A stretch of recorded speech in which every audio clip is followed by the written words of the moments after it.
پہلا کلمہ جو ہمارے درمیان پیش کریں گے ایونجلسٹ کمال کالے خان ہیں. پہلا کلمہ معافی کا کلمہ. یسوع نے کہا اے باپ ان کو معاف کر کیونکہ یہ نہیں جانتے کہ کیا کرتے ہیں. آپ کی بھرپور تالیوں میں میں دعوت دوں گا پاسٹر ایونجلسٹ کمال بھائی کو کہ وہ سامنے آئے.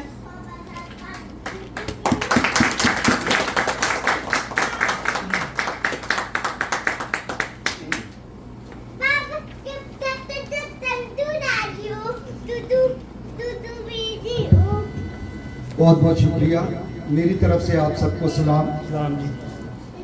خدا کا فضل اور اس کی محبت بے پناہ ہے جو ہم سے ہوئی ہے کہ ہم آج زندوں کی زمین پر اس کی شکر گزاری کرنے کے لیے تیار ہیں. تو آئے ہم وقت کو غنیمت جانتے ہوئے ان کلمات کو سنیں گے. پہلا کلمہ ہے اے باپ انہیں معاف کر کیونکہ یہ نہیں جانتے کہ یہ کیا کرتے ہیں. یہ وقوع اس وقت ہوا جب مسیح کو صلیب پر چڑھا دیا گیا, کیل ٹھوک دیے گئے, اس کے بدن سے خون بہنا شروع ہو گیا. کوئی بھی انسان اپنے درد میں دکھی کرنے والے کو نہیں معاف کرتا, لیکن ہمارے خداوند یسوع مسیح کی آواز تھی کہ اے خداوند اے باپ انہیں معاف کر کیونکہ یہ نہیں جانتے کہ کیا کرتے ہیں. کہتے ہیں کہ مسیحیت کے دو ہی نام ہیں. اس کا مفہوم ہے محبت اور معافی. محبت سے معافی دی جاتی ہے, عداوت سے عداوت ہی بڑھتی ہے, رنجشیں بڑھتی ہیں.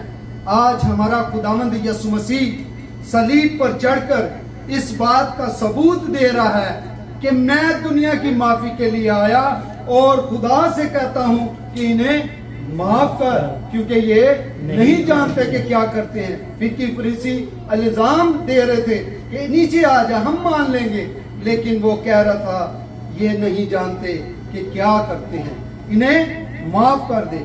جب ہم دیکھتے ہیں معافی کا تعلق جو ہے یہ محبت سے ہی ہے.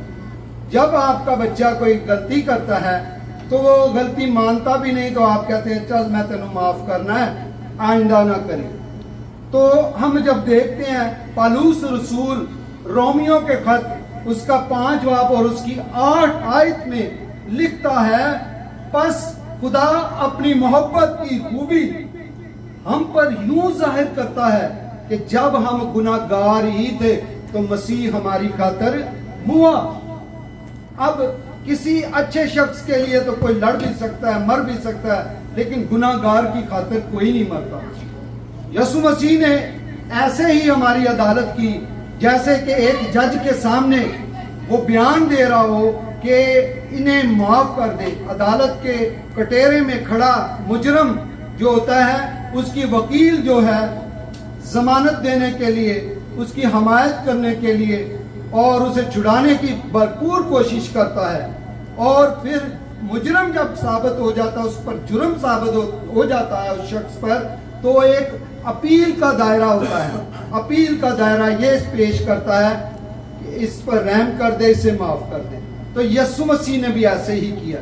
خدا کے سامنے ہمارے لیے وہ درمیانی بنا, اور اس نے درمیانی بننے کے بعد خدا سے درخواست کی کہ انہیں معاف کر دے, اور اس میں میں اور آپ شامل ہیں.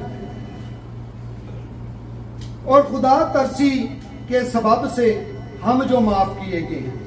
میں کچھ چند وقت ہوئے کہ میں یاد کر رہا تھا کہ میری رنجش کس کے ساتھ ہے. میں نے اس کو میسج کیا, میری رنجش آپ کے ساتھ اس بات پر تھی. کچھ 7-8 مہینے میں آپ سے بات نہیں کر رہا تھا, تو میں آپ کو معاف کرتا ہوں. آپ کو جو رنجش میرے ساتھ ہے وہ بھی آپ بلا دیں اور معاف کر دیں مجھے. تو یہ سلسلہ آتا ہے کہ خدا کہتا ہے اعمال کی کتاب, رسولوں کے اعمال کی کتاب 17 باب اور اس کی 30 آیت اور 31 آیت میں لکھا ہے پس خدا جہالت کے وقتوں سے